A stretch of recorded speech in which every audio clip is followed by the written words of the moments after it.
আসসালামু আলাইকুম, শুভ দুপুর সবাইকে। কেমন আছেন সবাই? আশা করি সবাই ভালো আছেন। আজকে বেশি কিছু রান্না করব না, যে জালি কেটে নিয়েছি, জালি দিয়ে মাছ রান্না করব, রুই মাছ।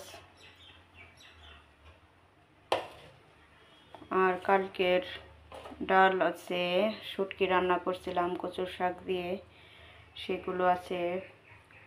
একটু শোল মাছ তরকারি আছে, আজকে এগুলো দিয়ে হয়ে যাবে, সেই জন্য আর বেশি রান্না করব না। এখন এই লাউ দিয়ে মাছটা রান্না করব, তার জন্য কড়াই বসিয়ে দিয়েছি। এখন ছোলাটা জ্বালিয়ে দিয়ে দিচ্ছি।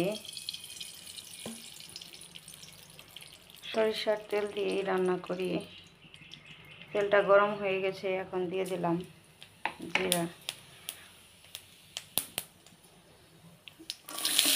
এক মুঠ পেঁয়াজ কুচি দিয়ে দিলাম। এখন নেড়ে চেড়ে ভেজে নেব। আসলে আমার শরীরটা তেমন একটা ভালো না, তাই বেশি কিছু রান্না করছি না। আসলে শরীরের উপরে হলো সব কিছু। শরীর ভালো থাকলেই সব করতে ইচ্ছে করে, শরীর ভালো না থাকলে কিছুই করতে ইচ্ছে করে না।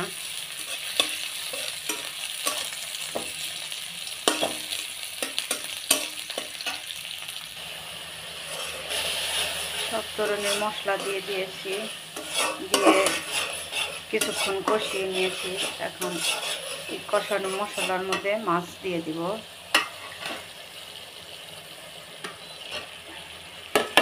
মাছ দিয়ে কষিয়ে নিচ্ছি। আসলে আমি বেশিরভাগ সময় অসুস্থ থাকি, তার জন্য আমার বেশিরভাগ ভিডিওতে আপনারা দেখে থাকেন আমি গ্যাসের চুলায় রান্না করি, মাটির চুলায় যাই না। আমি গ্রামে থাকা সত্ত্বেও মাটির চুলায় রান্না করি না, কারণ আমি অসুস্থই থাকি, বেশি নিচে বসতে পারি না। এই জন্য মেয়ে মানুষ অসুস্থ থাকলেও সব কাজ না করলেও রান্নার কাজটা ঠিকই করতে হয়। রান্নার কাজ রান্না করা থেকে বিরতি নয় মেয়েদের।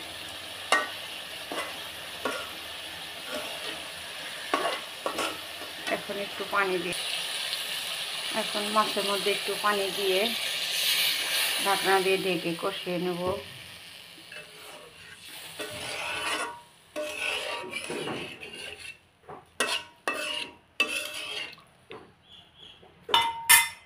এখন ঢাকনা দিয়ে ঢেকে দিচ্ছি বেশ কিছুক্ষণ রান্না করার জন্য।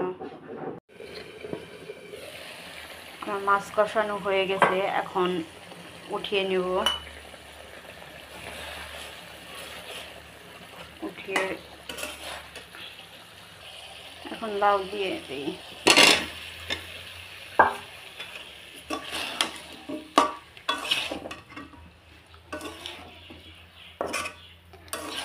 আসলে মেয়েদের জীবনটাই মনে হয় এমন,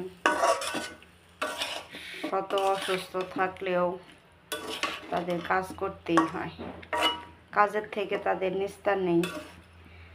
ওই যে আমি বললাম না, আমি বেশিরভাগ সময়ই অসুস্থ থাকি।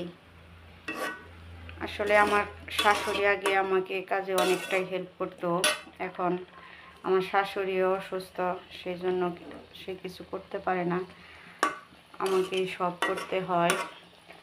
বিশেষ করে কাজের মানুষ পাওয়া বড়ই মুশকিল, কাজের মানুষ একদম পাওয়া যায় না। আমরা গ্রামের মানুষ, গ্রামে অনেক কাজ থাকে। যে এখন ধানের সিজন, ধানের অনেক কাজ। এখন তো দেখা যাচ্ছে মানুষ পাওয়া না গেলে ধান বিক্রি করে চাল কিনে খেতে হবে, তাছাড়া কোনো উপায় নেই। যাই হোক, অনেক কিছু বলে ফেললাম। এখন আমার লাউতে একটু পানি দিয়ে দেই কষানোর জন্য। অল্প পরিমাণের পানি দিয়ে দিলাম লাউটা একটু কষানোর জন্য। আসলে লাউ কষানোর মধ্যে সিদ্ধ হলে সেই লাউ তরকারিটা খেতে অনেক বেশি মজার হয়, মজা লাগে। দেখি কিনে আনা লাউ কেমন সিদ্ধ হয়, জানি না। এখন ঢাকনা দিয়ে ঢেকে দিচ্ছি, রান্না হোক, ততক্ষণে অন্যান্য কাজ সেরে নিচ্ছি। আমার লাউ দিয়ে মাছ রান্না শেষ। লাউটা কষানোর পর ঝোল দিয়ে দিয়েছিলাম, তারপর মাছ দিয়ে রান্না করে নিয়েছি। রান্নাটা শেষ। রান্না করতে করতে অনেক কিছু আপনাদের সাথে শেয়ার করেছি, কেউ মনে কিছু করবেন না, নেগেটিভভাবে নেবেন না। আসলে মেয়েদের জীবন এরকমই, তাই আপনাদের সাথে শেয়ার করেছি। যাই হোক, গল্প করতে করতে আমার রান্নাটাও শেষ। সবাই ভালো থাকবেন, সুস্থ থাকবেন। আল্লাহ হাফেজ।